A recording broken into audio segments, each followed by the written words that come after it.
สบายดีทุกคนวันนี้สิพามากินเมนูพื้นบ้านเด้อมีใครเคยกินเมนูนี้แน่อันนี้เขาเอิ้นว่าหมากคอเด้อทุกคนก่อนสิเอามากินได้นะเราก็ต้องเอาไปออมใส่น้ำร้อนก่อนเนาะทุกคนเดี๋ยวมื้อหน้าสิพาเฮ็ดเด้อวิธีออมหลังจากเฮาออมได้แล้วเฮาจับเบิ่งมันอ่อนนะเนาะก็แสดงว่ากินได้แล้วก่อนอื่นเฮาก็ต้องเอามันมาปอกเปลือกออกจากสีก่อนเพราะว่าเปลือกของเราจะเป็นฝาดเนาะแต่ว่าเปลือกของเราก็สามารถกินได้เด้อถ้าไผบ่ติว่ามันฝาดหรือว่ามันอาจจะแข็งหน่อยนึง กับถ้าเรากินทั้งเปลือกมันจะบ่ได้รสชาติของเนื้อมันยังเต็มร้อยนะทุกคนเราก็จะปอกเปลือกออกให้เบิดแล้วเราค่อยเอามาเนียงใส่ข้าวด้วยทุกคนอันนี้แม่นขอสาธิตให้เบิ่งมาวิธีปอกมันปอกเดี๋ยวก็ปอกธรรมดาทั่วไปคือหมากไม้ทั่วไปนะทุกคนเราก็เอามีดมาลอกๆเปลือกมันออกแต่ว่าบ่ต้องเอาออกหลายแล้วก็ได้นะเพราะว่ามันจะเสียเนื้อของมันสำหรับมะขอมันจะมีแต่ละต้นมันบ่คือกันเด้อทุกคนบางต้นก็จะแซ่บบางต้นก็จะบ่แซ่บบางต้นเนื้อหลายบางต้นก็บ่มีเนื้อหรือว่าบ่มันบ่หอมบ่หวานนะทุกคน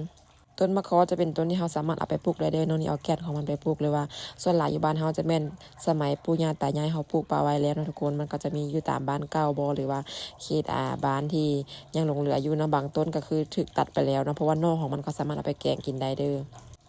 หลังจากปอกเปลือกแล้วเขาก็จะเอาแกนของมันออกนะทุกคนแล้วก็จะมาเนียงใส่ข้าวฮ้อนๆข้าวนึงแล้วใหม่ๆสิเนี่ยทุกคนบางคนก็จะใส่น้ำตาลไปนำเนาะถ้าว่ามักให้มันหวานแต่ว่าสำหรับข้อยแล้วข้อยบ่มักหวานเนาะข้อยมักให้มันได้รสชาติของมะขอแบบเน้นๆเลยนะมันจะเป็นมันๆเนาะเขาจะเนียงจนเข้ากับมะขอนะมันเข้ากันดีเป็นเนื้อเหนียวกัดเดียวกันเด้อทุกคนมันจังสิแซ่บจังสิได้รสชาติของ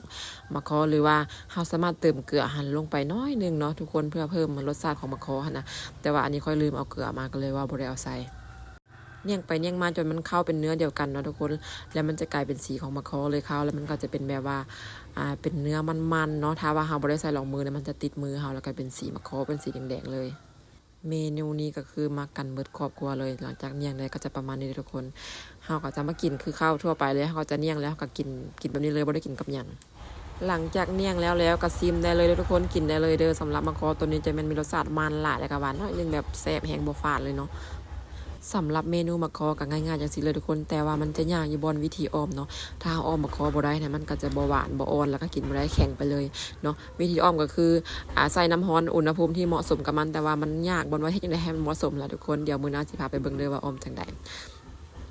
สำหรับใครที่ยังบ่ทันได้เคยกินหาลองซื้อตามท้องตลาดพื้นบ้านของเด้อทุกคนมันจะมีแบบออมแล้วก็แบบบ่ทันออมเนาะสำหรับคลิปนี้ก็จะหมดเพียงเท่านี้อย่าลืมกดไลค์กดติดตามแม่ซันนี่แน่เด้อ